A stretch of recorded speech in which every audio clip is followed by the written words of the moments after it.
Hello, my book and wax friends. I am Amber if you are new, and if you're returning, welcome back. So glad to have you guys here. So today's video is the new book releases that are coming out in July that are my most anticipated from what I found as far as releases go. So let's jump into it. They are in no particular order. So the first one I have is A Witch's Guide to Magical Innkeeping by Sangu Mandana, I think is how you say her name. I'm not absolutely positive, so if I'm butchering it, I apologize. And this comes out July 15th. She wrote The Witch's, what was it? A Witch's Guide to, I can't remember. I'll put the title down here for you. And this, I'm not sure if it's in the, I feel like it's possibly in the same universe, but it's not like a continuation of the series as far as I know. So this is about a girl named Sarah Swan. She used to be one of the most powerful witches in Britain. Then she resurrected her great aunt Jasmine from the very recently dead, lost most of her magic, befriended a semi-villainous talking fox, that sounds so fun, and was exiled from her guild. Now she, slightly reluctantly and just a bit grumpily, helps Jasmine run an enchanted inn in Lancashire, I'm pretty sure, Lancashire, where she deals with her quirky guests' shenanigans, tries to keep said talking fox in check, and longs for the future that seems lost to her. But when she finds out about an old spell that could hold the key to restoring her power, and then it says, enter Luke Larson, handsome and icy magical historian who arrives on a dark winter evening and just might know how to unlock the spell's secrets. So it's a cozy fantasy, and it looks like there'll be a little bit of romance. I love the semi-villainous talking fox. That kind of hits the spot for me, so it looks like it could be really cute. Okay, the next one is called The Irresistible Urge to Fall for Your Enemy by Bridget Knightley. This comes out July 8th, and I know this is a what they call Dramione, or used to be a Dramione fan fiction, and then it was turned into its own story. So Draco Malfoy and Hermione Granger. I know a bunch of people are super fans of that pairing. Personally, I'm not, but I am intrigued by this story. And since it's been changed from them as actual characters, I think I'll be good. So this says, when Osric Mordaunt, member of Firen Order of Assassins, falls ill, he realizes he needs the expertise of a very specific healer. As fate would have it, that healer belongs to an enemy faction, the Halen Order. Orion, Farim, and her fellow Halen, I love all these names, are inundated by sick children suffering from an outbreak of a long forgotten pox, unable to get the funding needed to launch an immunization program. The Halen Order is desperate for money, so desperate that when Osric breaks into their headquarters to bribe Orion to heal him, she is forced to accept. So this is an enemies to lovers type of story. Well, again, if you're familiar with, Harry Potter, then obviously you should know. But it looks like it'll still be kind of on the more cozy side of fantasy from what I can tell. It feels like possibly along the lines of like assistant to the villain, that sort of thing. So a little bit of a rom-com element to it. So it looks like it could be really fun. And I know that a lot of the special edition boxes are doing special editions, or from what I know, I think 2 specifically are, but I'm sure there's going to be more. So, okay, the next one is called Of Flame and Fury by Michaela Bridge, and this comes out July 15th, and it says, on an island built from ash and shrouded in fire, Phoenix racing is a sport just as profitable as it is deadly. That sounds amazing just from that little blurb right there. Vera and her team of underdogs, the Crimson Howlers, are desperate to win the annual races and the fortune that comes with it. But the Howlers need a new rider, which leads Kel to join forces with Warren Coopers, an arrogant rival she can't get out of her head.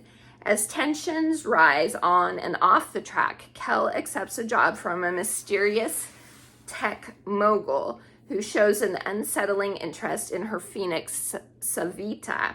This thrusts Kel into a conspiracy that endangers everyone she cares about, especially Coop, as her resentment ignites into something dangerously new. So, rivals to lovers, fantasy. I love the idea of the Phoenix racing. Sounds fun. Okay, the next one I got an ARC of this book, and it is The Enchanted Greenhouse by Sarah Beth Durst. I will probably pick up the regular copy too of this, and actually I had pre-ordered it, but because I got the ARC, I decided to cancel the pre-order, but eventually I probably will get this in a hardcover because I do have the Spell Shop in hardcover, and I just adore these covers so much. They just hit the right note for me with their whimsy and magic for sure. It's so pretty. Okay, so this one will come out July 15th, officially. And this is I think it's in the same universe as the Spell Shop. I don't know if we'll get any of the characters from that story in this story, but the story that this is about, the main character is talked about in the Spell Shop. So let me read the synopsis. Terlu Perna broke the law because she was lonely. She cast a spell and created a magically sentient spider plant. As punishment, she was turned into a wooden statue and tucked away into an alcove in the north reading room of the Great Library of Elysium. This should have been the end of her story, yet one day, Terlu wakes in the cold of winter on a nearly deserted island full of hundreds of magical greenhouses. She's starving and freezing, and the only other human on the island is a grumpy gardener. To her surprise, he offers Terlu a place to sleep, clean clothes, and freshly baked honey cakes. At least until she's ready to sail home. But Terlu does not want to return home. And as she grows closer with the unwittingly charming gardener, Yarrow, she learns that the magic that sustains the greenhouses is failing, causing the death of everything within them. Turley knows she must help, even if that means breaking the law again. So, another cute cozy. This list is full of a lot of cozy style romances, and I'm not mad at it at all. They can be hit and miss for me, but so far these sound really good with just the right amount of stakes that it keeps my interest. So, okay. The next one is actually not a fantasy. It is Glorious Rivals, and this is by Jennifer Lynn Barnes, comes out July 29th. So this is volume 2 in the spin-off series from the Inheritance games, which is called The Grandest Game. And I feel like this is just a duology. We'll see though. So I'll just read a tiny blurb because it is the second book. I really enjoyed the first one in the spin-off series. 4.5 stars, I think, is what I gave it. I read it in May. I feel like it was May. It might have been, yeah, I think it was May. Anyway, you can go check out my last wrap-ups. I'm pretty sure it was there. Okay, so 7 players arrived on Hawthorne Island, each with their own secrets and motivations to win the grandest game. Millions are at stake, but so are hearts and lives. The players must now race to win the game, solve a myriad of mysteries, and survive the twists and turns of the Glorious Rivals. So yeah, it doesn't it's not any sort of spoilers in that little synopsis, I feel like. So it's a really fun series. A good continuation, I feel like, of the original Inheritance games. Okay, the next one is a, I think it's like a dark academia fantasy. First one in a new series, and it is Arcana Academy by Elise Kova. This comes out July 22nd, and this is the same author that wrote the Air Awakens series, and I know she's wrote others too. Married to Magic, I think, as well. So she's wrote quite a few different series. Okay, so this says Clara Grey Sword has survived the underworld of Eclipse City through thievery, luck, and a whole lot of illegal magic. After a job gone awry, Clara is sentenced to a lifetime in prison for inking tarot cards, a rare power reserved for practitioners of the elite Arcana Academy. Just when it seems her luck has run dry, the Academy's enigmatic headmaster, Prince Kalis, offers her an escape for a price. Kalis believes that Clara is the perfect tool to help him steal a tarot card from the king and use it to recreate an all-powerful card long lost to time. So that sounds really good. And the tarot card thing is giving me vibes to One Dark Window, which I really did enjoy that duology, the Shepherd King duology. So I'm intrigued by this one. Okay, then I have Den of Liars by Jessica S. Olson. This comes out July 1st, actually. And the synopsis is, Lola St. James is the world's best kept secret. When her father's loss in the Liar's Dice tournament, a high stakes competition where players are forced to gamble with their deepest secrets, made her a target. She was rescued by the thief, the notorious leader of the Tentacles, but the thief's kindness came with a price, Lola's heart.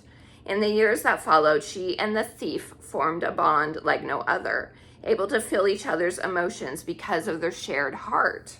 Now living under the pseudonym Astra, she is determined to prove herself and become a full-fledged tentacle. But when a critical heist goes sideways, the only way forward is for Lola to compete in the Liar's Dice tournament herself. Lola is confident in her ability to pull off any heist, but the thief's mysterious brother, the Liar, runs the game, and he turns out to be more than she bargained for. So that sounds good. It reminds me a little bit of, where are they? The Winners trilogy, because a lot of this had to do with a game as well. It wasn't Liar's Dice or anything like that, but it was kind of similar in that aspect anyway. A kind of high stakes type of game throughout the series.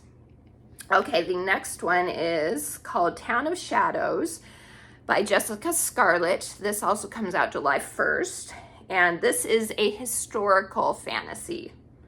I think fantasy. It might just be historical fiction.